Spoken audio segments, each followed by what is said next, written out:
Hello, humans. I am Scott Cannon, coming to you live on WLTH 1370M from the greatest city in all the world,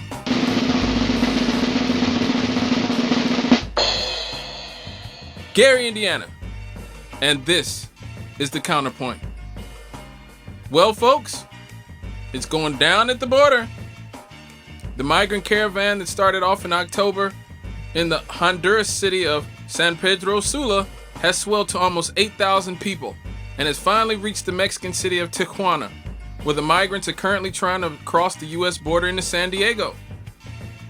In response to this, the Trump administration has cut off all traffic to the San Ysidro crossing, which is the busiest border crossing in America, serving about 100,000 visitors daily. But what has really gotten folks talking is the fact that the Border Patrol has started spraying tear gas at the people trying to climb the fence into America.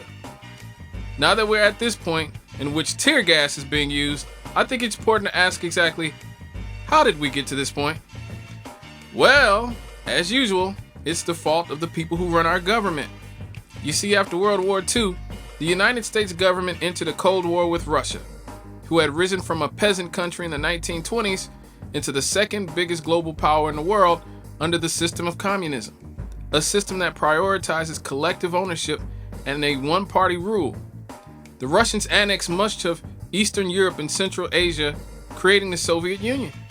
This greatly troubled the American government because, as you already know, running the world is our job.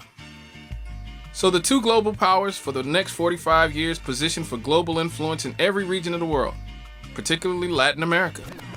So America did what it always does, empowered right-wing dictators who would repress and brutalize their own people with the help of the United States government to prevent communism from taking hold.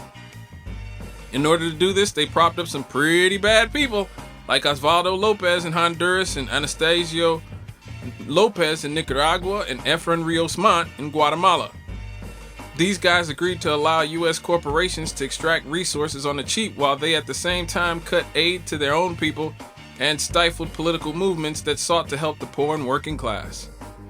And even worse, the U.S. government helped overthrow or assassinate left-wing populist leaders like Salvador Allende and Manuel Zelaya, who was most recently kicked out of power in Honduras in a coup supported by Hillary Clinton in the State Department in 2009. All of this, along with the war on drugs, helped the region of Latin America to become the most violent and dangerous in all of the world, with El Salvador, Honduras, Venezuela having the three highest homicide rates on the entire planet. So now here we are, stuck with all these migrants who are victims of the policies of the American government trying to storm into our country. Now I feel bad for these migrants. I really do. Because as you can see, I can see that they are victims of our country's policies, including Mexicans whose farmers have suffered due to NAFTA. But I can't in good faith say, like many on the left, that it is a good thing to just let thousands upon thousands of illegal immigrants into our country who will inevitably be used to undermine America's working class and labor markets, and whose children will enter our schools and hospitals. So as much as it pains me to say it, we have to send those people back, but with a condition.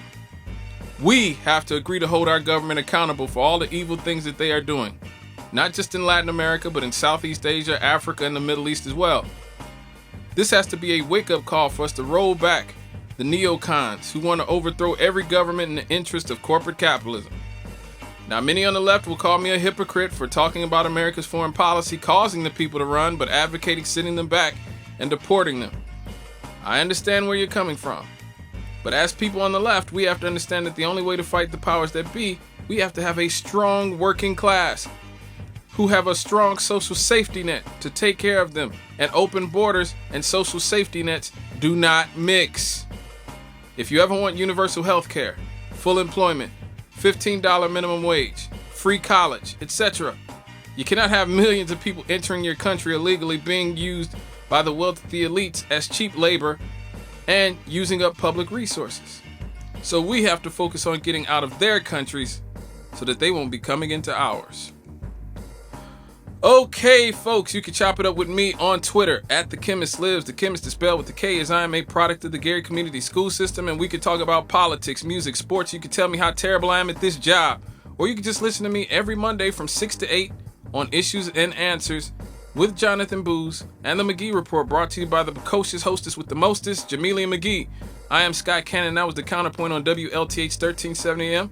God bless the working class and God bless organized labor. And I am out, humans.